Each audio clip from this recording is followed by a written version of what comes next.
Well, hello, writers. Welcome to episode number 161 of How Do You Write? I'm Rachael Heron.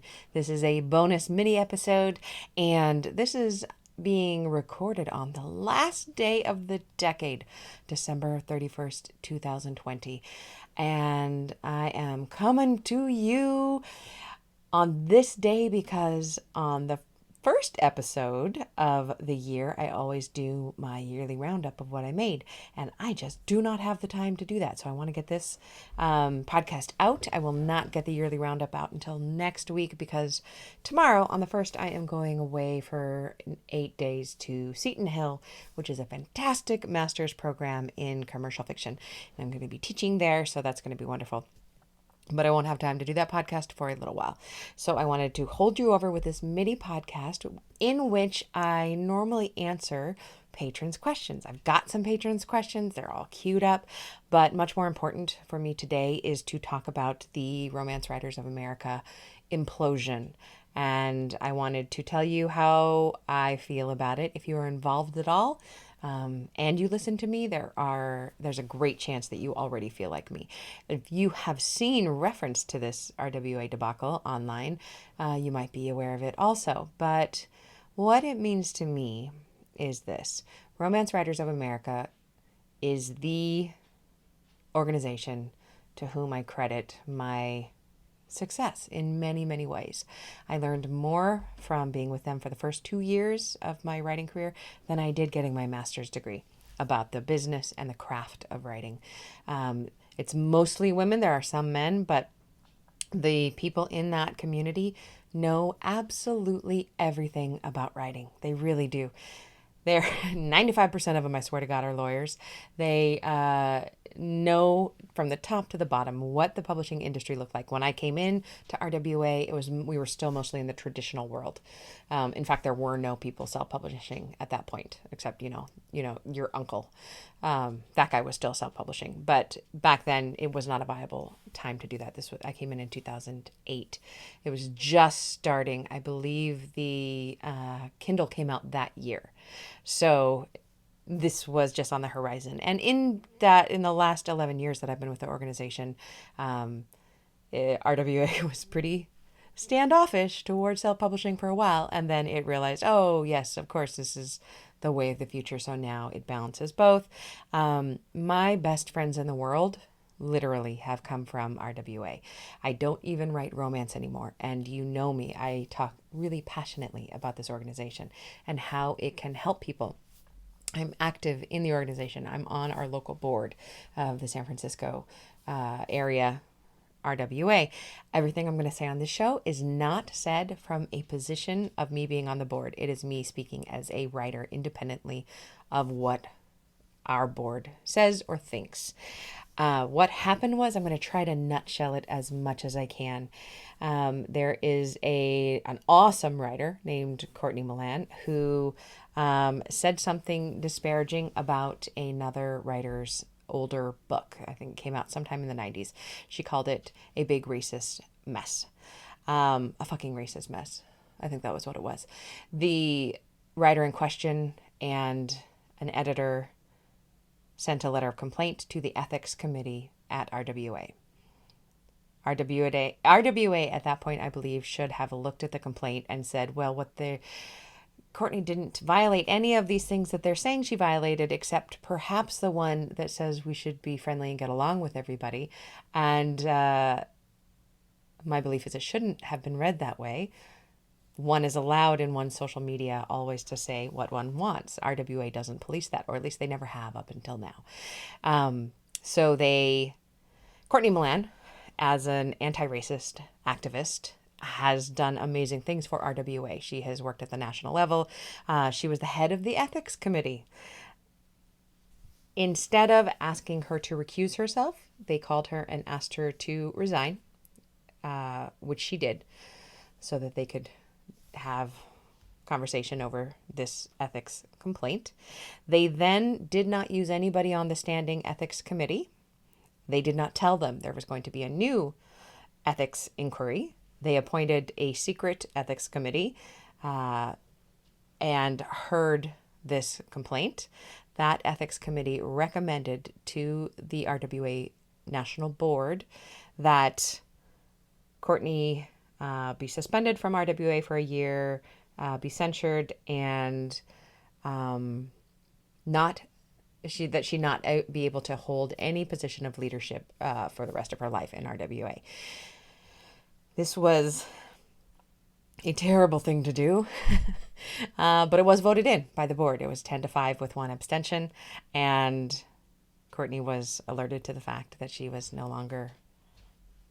suspended. She could not act in a supervisory committee position of any kind, and this was spilled on Twitter. There was no secrecy around it. Courtney had already asked if she could talk about it, and it was brought to light on December 23rd, and the entire internet basically blew up. It erupted. Everyone has talked about it. The New York Times, Nora. It's literally everywhere. People have been telling me about it. I've been off of all social media except Instagram for probably 6 or 8 months. Much happier for it. But my wife told me that morning, she says, I think there's something really bad happening in RWA. And I said, oh, poo-poo, whatever. I'm sure there's something that it can't be that bad. And I looked and I was like, oh, this is that bad.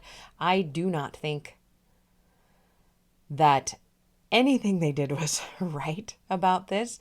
Basically, what they did was they said with this decision that they are protecting the feelings of nice white women. And if you speak out against racism in any way, you are then ejected from RWA. So the marginalized writer is not safe. The nice white lady is safe. That has been a problem with RWA forever.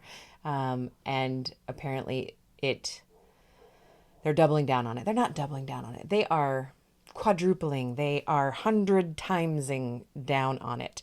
I am a member of San Francisco area RWA. We were one of 30 of the 115, I believe, RWA groups that called immediately for the resignation of the president-elect, and the executive director. The president, who's actually in our chapter and is an active anti-racist, she does a great job with diversity, equity, and inclusion. However, she was the figurehead at the helm, and she stepped down immediately because that's what anybody in their sane right mind would do in this position. Basically, when this level of racism has risen to the top, it's time to kind of start over. You have to get rid of those people. What I didn't say was that decision was immediate. The decision that they made about Courtney was immediately rescinded later that day, as RWA said at first that there was a gap between practice and policy.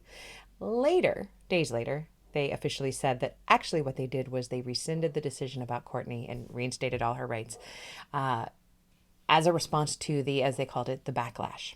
Not the reaction, but they called it the backlash. It just makes me so angry. It makes me so angry that my little fists clench. So anyway, president-elect became president. It is Damon Suede. I personally have never met Damon Suede. I've heard him on lots of podcasts. I actually voted for him for president-elect. I thought having a gay man on the roster would be awesome. Turns out he's a cretin and a creep and lies a lot. There are so many things you can read, but what I'll do is over at howdoyouwrite.net, I'll put the link of a blogger who's been keeping track of everything as it goes. So if you really want to get deep in the tea on this, you can go to that link and look at everything. Read all the things that Damon Suede has or hasn't done, has or hasn't said, with proof over there. So that is something interesting to read. He's not a nice guy, and he's refusing to step down. So the organization is imploding even more. On the day that this happened, the 8 authors of color who were on the board, we had finally gotten an incredibly wonderful, diverse, inclusive national board. Those women stepped down. They said, we do not feel safe in this organization anymore. They stepped down. And so we are left with yesterday. We had Three people. We had the president-elect, the treasurer, I believe, and the executive director, and three remaining board members. That is six leading this national organization. They all need to go, in my opinion. All of them need to go. We need to. The only way that I think RWA could rise from the dead is it became an organization that is actively hostile to people who create an unsafe environment for their marginalized members. We cannot be a place that provides a safe and respectful environment to racists, period. So I am to the point where if I have said to my board president and to people around me that if Damon Swade doesn't go, if we do not start from the ground up, I'm out of the organization, which absolutely breaks my heart. RWA has been everything. I have loved it so much. I am so heartbroken, and I'm so angry that this has happened, that this has gone this far. And I know I'm barely marginalized. I'm a cis white woman who happens to be gay. My troubles ain't nothing like the authors of color and what they face. And the fact that we have now made them feel even more unsafe in a place that already felt unsafe to them for historical reasons is absolute bullshit. So I am furious. I will not be a part of an organization like that. Today, instead of hearing that Damon and Carol Ritter, the executive director, stepped down, instead we heard that they put in board members. These, of course, are not elected at this point. And our bylaws say that the president-elect can appoint them in case of this kind of emergency. So he has now appointed people who other people are speculating are his people. He is known to do that. So there are four new members that way. I cannot imagine who would say yes to him, who would want to step in this time. I said something really crappy yesterday that, in these ashes, we will rise a truly inclusive board. And the entire internet said, you had one. They all quit because of what happened. So I do encourage you to do your own reading, your own digging. This is not, and what I don't want you to do is say, oh, the romance writers, those ladies, they're up to some catty stuff. No, this is absolutely the biggest trade organization in publishing. These are the women who run publishing. They sell the most books out of any other genre in the world. RWA is a $3 million organization who has a lot of money to do a lot of things with. And as chapters, if they decide to disaffiliate, we're all wondering, if we disaffiliate, do we have to send you all our money, our prudent reserve of our members' money? So there's all this, there's so much talk, so much speculation, so much panic, and so much anger. And I just really wanted to be very clear on where I stand. I stand with Courtney. It was a racist clusterfuck that should never have happened. The ethics committee has been passed many racially charged complaints, most of which have never, I am exaggerating, some of which have never risen past the office staff. This one about Courtney seems to have been a malicious attempt at a coup. I know it sounds like a lot, but the more you read, and it's not acceptable, and I'm devastated, and that is my position. That is my personal position.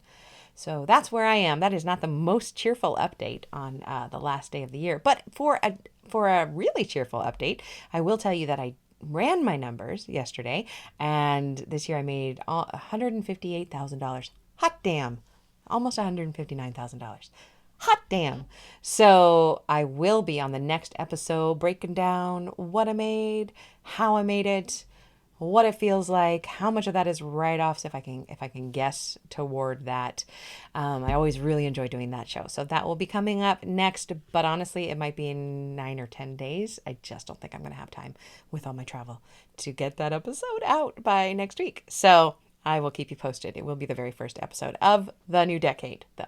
So I just wanted to say a big thanks to you for being here with me at How Do You Write for this past year, or years if you've been around a while. It means the world to me.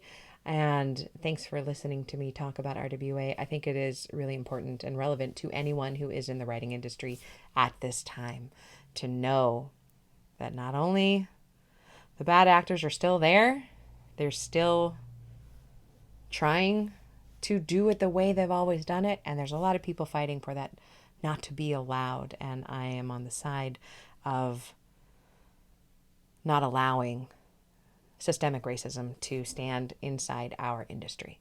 So I hope you feel the same way. And I wish you a very happy new year. I hope that wherever you are, if you're celebrating tonight, you're fun and you're safe. And I look forward to writing with you in the new decade to come, which for me, as I record this, is in like 3.5 hours, I think. I don't know what time it is. Anyway, happy new year to all of you. And thank you again so much.